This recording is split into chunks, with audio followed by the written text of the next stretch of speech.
ne t'ai jamais dit, mais nous sommes immortels. Pourquoi es-tu parti avant que je te l'apprenne? Oui, pour moi, c'est le dernier album studio d'Alain. Je le définirais plutôt comme ça. Voilà. Parce que c'est un vrai album à part entière. C'est pas des curiosités musicales pour les fans uniquement. C'est un album avec des chansons qui se correspondent, qui se répondent les unes entre elles. Et puis avec un vrai geste artistique très fort. Qui ressemble à Alain et grâce, enfin c'est Edith, c'est grâce à Edith qu'il est là, voilà, vraiment.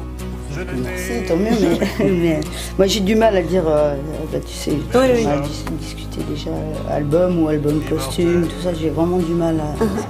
Je dirais plutôt c'est des chansons d'Alain qu'on connaît pas, voilà.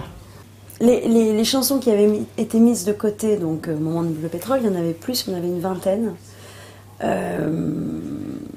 C'était évident qu'il y avait un album qui existait là, qui était là.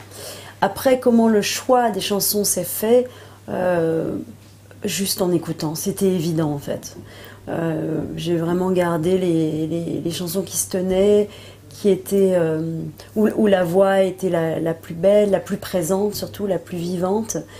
Et il n'y a pas eu tellement d'hésitation. Les choses étaient là. Il fallait juste écouter. Je t'aimais tellement mieux quand t'allais mal. Je t'aimais tellement mieux quand t'étais pâle.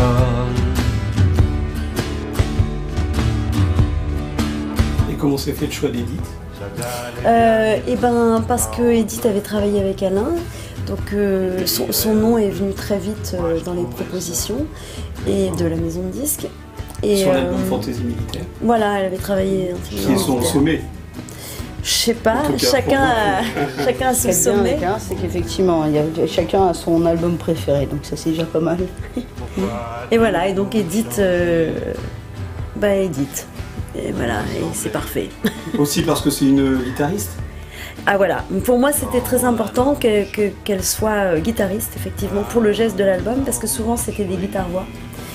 Et pour rester dans quelque chose de radical qui devait être, que devait être ce disque devait être radical, devait être rendre à Alain cette chose-là qu'il a eu toute sa vie.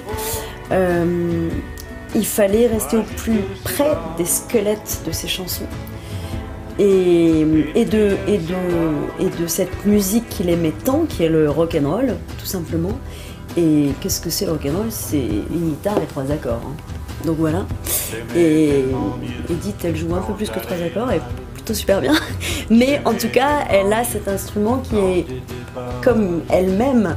Et je pense que c'est très important pour le disque. Ouais. Bah merci. Non mais c'est vrai qu'Alain il adorait les guitares. Enfin c'est du blues. Donc forcément tout ce que racontent les guitares, qu'elles soient électriques ou qu'elles soient sèches ou qu'elles soient avec ces cordes là et puis cette façon de raconter sans surligner. La guitare en fait c'est un petit peu ça. Dès qu'elle prend le pouvoir sur le chant, ça devient compliqué je crois. Et donc Alain il avait ce truc de c'est lui le patron, la guitare est à son service. Non, c'est ma pote. C'était un petit peu ça la guitare et en fait ouais, le blues comme ça fait corps. Donc ça aurait pu être quelqu'un d'autre, on est bien d'accord, hein, mais j'ai la chance de pouvoir jouer de la guitare. Ouais. Ce qui m'a fait accepter, c'est quand j'ai écouté, dans la mesure où je me suis dit ce que ça me fait, ça peut le faire à d'autres gens. Donc je pense que ça peut être un peu de rab. Donc, pourquoi pas en profiter? Parce que finalement ça a été un cadeau pour moi d'écouter déjà la sélection. Donc forcément je me dis je suis pas toute seule quoi. Même si c'est pour quelques personnes, mais c'est déjà ça. Un cadeau. Ouais, c'est un cadeau, c'est du rab. Et pour lui aussi.